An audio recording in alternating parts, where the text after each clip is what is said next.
जी welcome back. आपको एक दफ़ा फिर सबको खुश आमदीद करती हूँ आपके हमारे आपके भी और मेरे अपना शो जो है वो सुबह बखैर वाइब के साथ में। और उम्मीद करती हूँ कि सुबह बहुत अच्छी जा रही होगी, बहुत खूबसूरत सुबह का आगाज़ हुआ होगा आज का। और आज का दिन जुम्मे का दिन है, तो बस आप कहते हैं कि जी जुम्मे के दिन का आगाज़ जुमेरात की शब से ही हो जाता है। और आप जितनी ज़्यादा दुआएँ करेंगे, जितनी ज़्यादा अपने अल्लाह की इबादत करेंगे और अपने लिए दुआ करेंगे तो वो ज़्यादा से ज़्यादा कबूल होंगी। साथ साथ हम सब के लिए दुआ करा करें, उन तमाम मुसलमानों के लिए दुआ करा करें जो इस वक्त मुश्किलात में हैं, या पूरी दुनिया के लोगों के लिए दुआ किया करें। साथ में दूसरों को याद ज़रूर किया करें। देखें ये सबसे अच्छी चीज़ होती है कि जब हम दुआ करते हैं तो अपने लिए तो हमें करना है, अपने इर्द गिर्द हमारे बच्चे हैं या हमारी फैमिली मेम्बर्स हैं उनके लिए भी करना है। लेकिन होता यह है, मैं बार बार आप लोगों को बताती हूँ, हमें कभी कोई कहीं मिलता है कहते हैं यार प्लीज़ दुआ करना, हम उस वक्त कमिटमेंट तो कर लेते हैं लेकिन हमें फिर याद नहीं रहता। ज़ाहिर है हम रोज़मर्रा के कामों में उसको भूल जाते हैं। तो जब आप सबको ले लेंगे ना कि अल्लाह जिसने मुझसे दुआ के लिए कहा था उन सब की प्रॉब्लम्स को हल कर या उन सब की परेशानियों को आसान कर दे, उनको कामयाबी अता करे, तो इसमें अल्लाह ताला आपकी दुआ को कबूल करने वाला है। और हमें नहीं पता कि किसकी दुआ किस वक्त कबूल हो जाएगी, ये सिर्फ अल्लाह जानता है, अल्लाह से बढ़कर कोई नहीं जानता। और इस बात पे यकीन रखिएगा कि अल्लाह ताला हमें 70 माओं से बढ़कर चाहता है। तो अपने रब से जब दुआ करेंगे इस यकीन के साथ करें कि आपकी दुआ अल्लाह सुन रहा है और वो कभी ना कभी कहीं ना कहीं जाके ज़रूर कबूल होगी। हमें उसको समझ नहीं आता, हम थोड़ा सा अपने जहन से अल्लाह ताला से वो कर जाते हैं कि अल्लाह मियाँ हमारी दुआ क्यों नहीं कबूल होती, क्या वजह है, लेकिन हमें बाद में जाके पता लगता है। आप यकीन करें मेरे सब रोंगटे खड़े हो रहे हैं क्योंकि बहुत दफ़ा मेरे साथ भी इस तरह से होता है, इसलिए मैं अपना एक्सपीरियंस आप लोगों के साथ शेयर करती हूँ। खैर इस वक्त हमारे साथ मौजूद हैं बहुत अच्छे इंसान, बहुत अच्छी तरीके से जो बात करते हैं, आपको बहुत अच्छी तरीके से बातों को समझाते हैं, मुझे समझाते हैं, मेरे लिए बहुत रिस्पेक्टेबल है। मैं उनको वेलकम करती हूँ रोशन ज़मीर साहब का। अस्सलाम वालेकुम। वालेकुम सलाम, कैसी हैं जी आप? मैं ठीक ठाक हूँ, आप कैसे हैं? अल्लाह का शुक्र। आपका हलक आज कुछ प्रॉब्लम कर रहा है? हाँ, गले में ज़रा थोड़ा सा इन्फेक्शन हो गया। जी जी। आप बड़ी अच्छी बात करेंगे दुआ के मुतालिक। देखिए दुआ के मुतालिक जब इंसान दुआ मांगता है ना तो अल्लाह के हाथ से कभी ना का जवाब नहीं आता। वो अगर आप पहले दुआ मांगते हैं तो एक तो ये जवाब होता है कि यस, मतलब आप देख लेते हैं कि अपनी ज़िंदगी में आपने दुआ मांगी और वो कबूल हो गई। दूसरा होता है कि नहीं अभी नहीं, थोड़ा ठहर के। ठीक है। तो मतलब आप फिर अपनी ज़िंदगी में ये देखते हैं कि आहिस्ता आहिस्ता कुछ वक्त गुजरता है तो जो दुआ आपने मांगी थी वो दुआ आपकी कबूल हो गई और उस हवाले से आपका काम हो गया। हाँ, अच्छा, तीसरी चीज़ एक और होती है, वो जो ख़ास तौर पे बंदों को समझ लेना चाहिए, एक होती है कि बिल्कुल नहीं, it is not good for you, मतलब ये आपके लिए अच्छी नहीं है। आपको पता नहीं होती कि बाज़ दुआएं लॉन्ग रन में जाके हो सकता है आपके लिए बेहतर ना हो। अल्लाह ताला बेहतर जानने वाले हैं, तो वो बेहतर तरीके से चीज़ें आपको मिलती है और उनके हिसाब से वो आलमुल गैब हैं, उनको पता है कि आपके लिए क्या ठीक है क्या ख़राब है, तो उस हवाले से मिलती है। दुआ कभी रायगा नहीं जाती, दुआ आपकी जमा होती रहती है। हो सकता है कि वो रोज़े महशर भी उसका आपको अजर अल्लाह ताला दे। जी हाँ, और वो जब भी तो कहते हैं कि जब भी दुआ करें तो ये कह के दुआ करें कि अल्लाह ताला जो करें वो मेरी बेहतरी के लिए करें, जो मेरे हक में बेहतर हो, जो मेरे हक में बेहतर हो। अच्छा, आज हम बात कर रहे हैं, मैंने आज टॉपिक जो रखा या जो हम जिस पे डिस्कशन करेंगे वो करेंगे प्रॉपर्टीज़ के बहुत मसले होते हैं, लोगों के जायदादों के मसले होते हैं। तो बेसिकली उस मसले से स्टार्ट करते हैं कि क्या मसाइल होते हैं प्रॉपर्टीज़ पे लोगों को, उनको किस तरह से डील करना चाहिए। प्रोग्राम शुरू करने से पहले एक बात और आपने कही थी, शायद हक की बात, हुकूक लिबाद की आप बात करी थी, और उसके बाद हम कह रहे थे प्रॉपर्टी। मगर ये हुकूक लिबाद, ये प्रॉपर्टी की जो डीलिंग है हुकूक लिबाद का एक हिस्सा है, मतलब इसीलिए मैंने आप इसको जायज़ तरीके से जिसका हक है उसको पहुंचाने वाली बात, या आपके जो एग्रीमेंट्स हो रहे हैं, जो आपके मुआहदे हो रहे हैं वो बेहतर तरीके से हों। तो हुकूक लिबाद में तो सूरत हाल ये है कि हुकूक अल्लाह और हुकूक लिबाद ये दो ही चीज़ें हैं जो इंसानी ज़िंदगी में सबसे बड़ा अमल दखल रखती हैं। जी हाँ।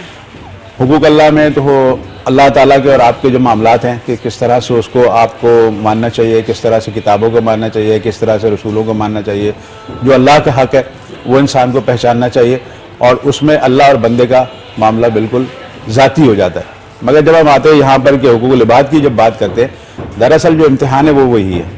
आपको दुनिया में इसीलिए भेजा गया, कमरा इम्तिहान जो आप कहते हैं कि दुनिया कमरा इम्तिहान है, हाँ। तो इसमें इम्तिहान ही है कि आपका इंटरेक्शन लोगों के साथ कैसा है, क्या आप अच्छे बाप हैं, क्या अच्छी माँ हैं, क्या अच्छे बहन हैं, अच्छे भाई हैं, अच्छे शौहर हैं, अच्छे दोस्त हैं, अच्छे तिजारत करने वाले हैं, पूरा तोल के देते हैं, कम नहीं तोलते, नापने में कमी नहीं करते, मतलब डॉक्टर हैं तो आप सही तरीके से लोगों को ट्रीट कर रहे हैं कि ये ना हो कि आप टेस्ट लिख लिख के अपने कमीशन कमा रहे हो, वकील हैं तो आप बेहतर तरीके से लोगों को हेल्प कर रहे हो, ये नहीं हो कि अपनी फीस के लिए आप कातिल को भी छुड़वा दें और मतलब मकतूल का जो जुल्म हो रहा है उसके साथ, उसमें कातिल का आप साथ दें।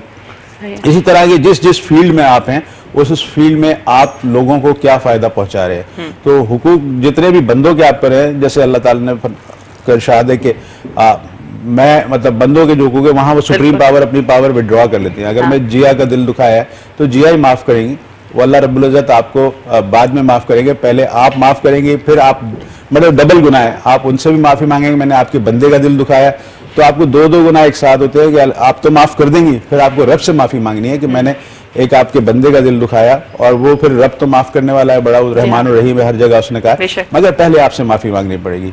और हम क्या करते हैं कि वो एक सियाने का कॉल है किसी का कि हम क्या करते हैं, जिंदगी की उम्मीद पर तौबा को मुलतवी कर देते हैं। हमारा सूरत हाल ये है कि हम ये सोचते हैं कि शायद 2-4 हज़ार साल जिएंगे तो तौबा बाद में कर लेंगे। अच्छा ये तो नहीं, मतलब, अच्छा कल से नमाजें शुरू करेंगे, हाँ, हमारा ये होता है, वो कल नहीं आता, कल कभी नहीं आती। तो इस चीज को जहन में रखें कि जो अच्छा अमल आपने कल के लिए छोड़ा है वो आज ही कर ले, क्योंकि कल आपको पता नहीं है कि आनी भी है या नहीं आती। अच्छा रोशन साहब एक कॉल है, पहले कॉल को ले लेते हैं। अस्सलाम वालेकुम। कैसी हैं आप? मैं बिल्कुल ठीक ठाक हूँ, आप कैसी हैं? कौन बात कर रही है? तस्लीम बात कर रही हूँ कराची से। आपका प्रोग्राम बहुत अच्छा जा रहा है माशाल्लाह, बहुत अच्छे गेस्ट हैं। बहुत बहुत शुक्रिया। थोड़ा ऊंचा बोलेंगी? नहीं, मुझे आपकी फरमाइश करनी है, बल्कि 2 फरमाइश करनी है। हाँ बताइए, लेकिन अपना नाम मुझे जरा क्लियर बता दीजिए। तज़ीम। तज़ीम जी तज़ीम। जी तज़ीम, क्या कह रही हैं आप? मुझे एक आपके एक गेस्ट होती है, एक बिल्किस हर्बल स्पेशलिस्ट है, जी जी अपने प्रोग्राम में बुलाया, और एक बिलाल कुतुब साहब। क्या था? बिलाल कुतुब। बिलाल कुतुब को बुलाऊं? हाँ, इन 2 गेस्ट को बुलाएं प्लीज प्लीज प्लीज। अच्छा ठीक है, डॉक्टर बिलाल कुतुब की बात कर रही हैं? जियो से जो आलिम ऑनलाइन। हाँ जो आलिम ऑनलाइन में। अच्छा ठीक है जी। और दूसरे कौन? दूसरी बिल्किस जो हर्बल स्पेशलिस्ट। डॉक्टर बिल्किस हमारे साथ थी, हमारे लास्ट जब अना शो किया करती थी उस वक्त वो हमारे साथ किया करती थी, वाइब के शो में, मॉर्निंग शो में आया करती थी वो, लेकिन अभी उनकी कुछ पर्सनल प्रॉब्लम्स हैं, लेकिन वो प्लान कर रही हैं कि वो मेरे शो को ज्वाइन करेंगी। ठीक है, एक दिन उनके लिए रखते हैं आप? हाँ जी, एक दिन उनके लिए रखते हैं। एक दिन पूरा डॉक्टर बिल्किस के ऊपर रख दूं? हाँ, उनके लिए और बिलाल कुतुब साहब के लिए। अच्छा चले, जरूर जरूर। और आपसे भी मुझे कंप्लेन भी करनी थी। बिल्कुल बताइए। मैं आपकी 8 तारीख सैटरडे, हाँ 8 अक्टूबर, हाँ सैटरडे को मैं फर्स्ट कॉलर थी आपके प्रोग्राम में। फर्स्ट कॉलर थी आप? जी। अच्छा, कोई आपकी तरफ से रिस्पॉन्स नहीं आया? कॉल नहीं आई आपको? अच्छा मैं जरा खुद पर्सनली पता करती हूँ। ठीक है, उनसे बोला भी तो क्या नंबर आ गया, हम आपको 1 घंटे में करते, लेकिन आखिर में कॉल नहीं आई। क्या चीज? मैंने उनसे एक दफा कॉल करके कहा भी तो कहते कि आपका नंबर आएगा, हम आपका भी कॉल करते हैं। अच्छा चले ठीक है, मैं पता करती हूँ। ठीक है जी, ओके जी, thank you so much, thank you जी सर। तो इसी तरह अगर हम आपके जो आज का मौजू आपने रखा है प्रॉपर्टी के सिलसिले में, प्रॉपर्टी में ये है कि जब भी आप कोई माहिदा करें खरीदने का या बेचने का, अगर आप खरीद रहे हैं तो वो पूरी फाइल का इंस्पेक्शन आप ज़रूर कर लें, या आपने किसी प्रोफेशनल को बीच में रखा है, लॉयर को बीच में रखा है, उन्हें साथ ले जाएं, उन्हें दिखाएं कि ये पेपर पूरे हैं, प्रॉपर हैं, जो मैं ये चीज़ प्रॉपर्टी ख़रीद रहा हूँ। ख़ासतौर पे पुराने टैक्सेस तो कोई बाकी नहीं है, कोई ऐसा डिस्प्यूट तो नहीं है, कोई ये प्रॉपर्टी कोर्ट में तो नहीं है, कहीं ये बैंक में मॉर्टगेज तो नहीं है। मतलब ये सारी चीज़ों को आप जहन में रखते हो, क्योंकि होता ये है कि प्रॉपर्टी एजेंट्स जो होते हैं उनका सिर्फ कमीशन होता है बीच में, तो उनकी कोशिश ये होती है कि जल्द से जल्द सौदा हो जाए और ये कमीशन हमें मिल जाए। तो नेचुरली आपके तो मतलब वो उनकी बोटी और आपका बकरा लगा हुआ है दाव पे। तो आपने इतने सारे पैसे देने होते हैं प्रॉपर्टी खरीदने के लिए, तो you should be little conscious about that कि आपके जो पेपर हैं वो पूरे हों।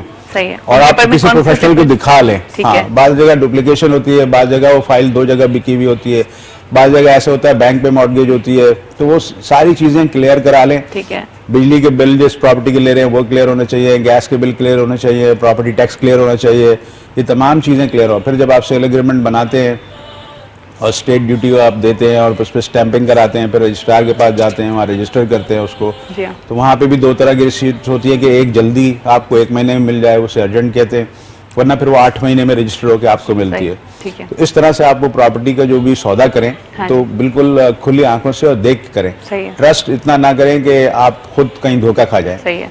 एक प्रॉपर्टी ऐसी होती है जैसे हम गिफ्ट कर देते हैं कि हम ये चाहते हैं कि मेरे नाम में कोई प्रॉपर्टी है, मैं चाहूँ अपने बेटे को, बेटी को या वाइफ को किसी को गिफ्ट कर दूं, तो मेरे गिफ्ट का एक तरीकाकार है कि वो ब्लड रिलेशन को खास तौर पे बनता है कि, और जो सबलिंग्स होते हैं मियाँ बीवी को कर सकता है, बीवी मियाँ को कर सकती है, बाप बेटी को, भाई को, बहन को, सबको। पेपर्स की होती है उसमें भी गिफ्ट डीड बनाने के बाद नहीं, वो तो फिर आपका जाती है ना। ठीक है। गिफ्ट डीड बनाने के बाद वो तमाम पेपर जो है उसके साथ अटैच होते हैं और उसके साथ उसमें ये होता है कि प्रॉपर्टी की 1/10 वैल्यू की स्टैंप ड्यूटी होती है। मोस्टली ये करते हैं लोग, गिफ्ट इसलिए करते हैं। 1/10 वैल्यू क्या होगी? जैसे 100 रुपए की प्रॉपर्टी है तो 10 रुपए की वैल्यू के ऊपर स्टैंपिंग होगी कोर्ट से। जो स्टेट की जो फीस है वो फिर 10 रुपए पे लगती है। अच्छा, तो वो आप गिफ्ट कर देते हैं। गिफ्ट करने के अपनी जिंदगी में तो कर सकते हैं, बाद में नहीं हो सकता गिफ्ट। और जैसे आप उसको गिफ्ट करते हैं वो प्रॉपर्टी उस आदमी के नाम पे हो जाती है। अच्छा। तो वो फिर चाहे तो आपका उसके आगे का प्रोसीजर ये है कि फिर म्यूटेशन करा ले, वो प्रॉपर्टी प्रॉपर्ली अपने नाम पे करा ले। बाद अब ऐसा होता है कि गिफ्ट कर देते हैं पेरेंट्स और फिर बहन भाइयों में रिफ्ट हो जाती है। हाँ जी। और वो फिर उस डॉक्यूमेंट को चैलेंज कर देते हैं कोर्ट के अंदर। हाँ। वो ये उसके अंदर फिर एक पूरा एक प्रोसेस से वो चलता है कि वो मतलब वहाँ इंटेंशन खराब हो जाती है ना थोड़ी सी, तो वो प्रॉब्लम बड़ी करती है। जैसे और बाद लोगों का भी ये मैंने देखा खास तौर पे कि लोग जनरल पावर में प्रॉपर्टी खरीद लेते हैं। सही है। जनरल पावर में प्रॉपर्टी खरीदने में खरीदे, मगर होता है उसको आप जल्द से जल्द या तो गिफ्ट करा लें या उसको ट्रांसफर करा लें या सेल करके उसको ट्रांसफर करा लें। जनरल पावर ये होती है कि उसमें फिर क्या होता है कि स्टैम्प ड्यूटी कम लगती है। अच्छा। तो पैसे बचाने की खातिर लोग क्या करते हैं, जनरल पावर पे प्रॉपर्टी खरीद ली। हाँ। उसके हुकूक ले लिए और उसकी ओरिजिनल फाइल ले ली। ठीक है। प्रॉपर्टी की आप मुझे कोई प्रॉपर्टी बेच रही है तो आपने कहा है कि मैंने कहा मेरे पास तो स्टैम्प ड्यूटी के इतने पैसे नहीं है। हाँ। तो मुझे आप पावर पे दे दें तो कम पैसे लगेंगे। हाँ। बाद में मैं ट्रांसफर करा लूंगा आपसे। ठीक है। आपने जनरल पावर मुझे दे दी, वो रजिस्टर्ड हो गई। God forbid anything happen to you.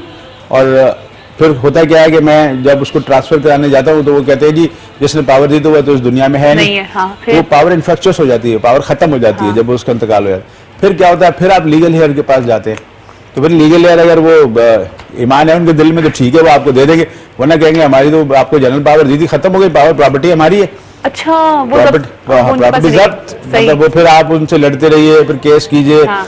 फिर उनको पैसे दीजिए, मतलब ऐसे हजारों लाखों केसेस हैं जिसके अंदर लोग परेशान हैं। और उसके बाद ये होता है कि उनको लाखों रुपए फिर और देने पड़ते हैं, फिर प्रॉपर्टी ट्रांसफर करानी पड़ती है वो अपने नाम पर, वरना वो प्रॉपर्टी कब्जा तो उनका होता है मगर वो डिस्प्यूट हो जाता है। बाद सूरतों में ऐसे भी फैसले हुए हैं कि वो कहते हैं जी इन्फ्रैक्चर्स हो गई है, आप खाली करें प्रॉपर्टी, जिन्होंने प्रॉपर्टी आपको पावर दी थी वो पावर खत्म हो गई बस। हाँ। आप ओनर तो है नहीं इसके, पावर थी ना आपके पास, तो पावर देने वाला ही नहीं रहा, तो अब पावर कौन सी? तो उससे क्या कराना चाहिए, लाइक सिग्नेचर्स वगैरह पूरे प्रॉपर? पावर उसकी जिंदगी में ही उसको ट्रांसफर करा लेना चाहिए। ठीक है। म्यूटेट करा लें आप, मतलब उसके थ्रू उसमें लिखा होता है कि आप सेल कर सकते हैं, परचेज कर, उसको गिफ्ट कर सकते हैं, उसको फला।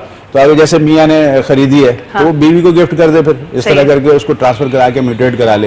या अपने बच्चे के नाम पे गिफ्ट कर दे, किसी के 18 साल से बड़े के। अच्छा। तो ये होगा कि उसकी ओनरशिप राइट्स जो है वो ट्रांसफर हो जाएंगे। सही है। तो फिर पावर देने वाला जिंदा होगा उस वक्त। और god forbid anything happen to that person, तो उसके बाद ये होता है कि फिर वो प्रॉपर्टी जो ट्रांसफर हो चुकी होती है और उसका प्रोसेस कंप्लीट हो गया होता है, तो फिर वो पावर की जरूरत नहीं रहती। फिर पावर वो पार्ट ऑफ द डॉक्यूमेंट हो जाती है, मगर उसके लिए यानी कि वो प्रॉब्लम्स नहीं आते। मगर ये मोस्टली प्रॉब्लम जो है इसी वजह से आते हैं, वो नहीं कराते। अब हाई कोर्ट में जाएं आप कहीं जाएं, जो ये जो प्रॉपर्टी के आप मैटर बता रहे हैं, यहाँ पे इतने ज्यादा युवकों को लिबाद भी इसमें आ जाता है। वहाँ आपको मिलेगा, पता चला बहनें हैं, भाई सारा प्रॉपर्टी खा गए और क्या कहते हैं बहनों को शेयर नहीं दे रहे, वो खड़ी हुई कोर्ट में रो रही होती है कि जी हमारे शेयर्स थे। कॉल जी है, पहले फिर मज़ीद बात करते हैं। अस्सलाम वालेकुम।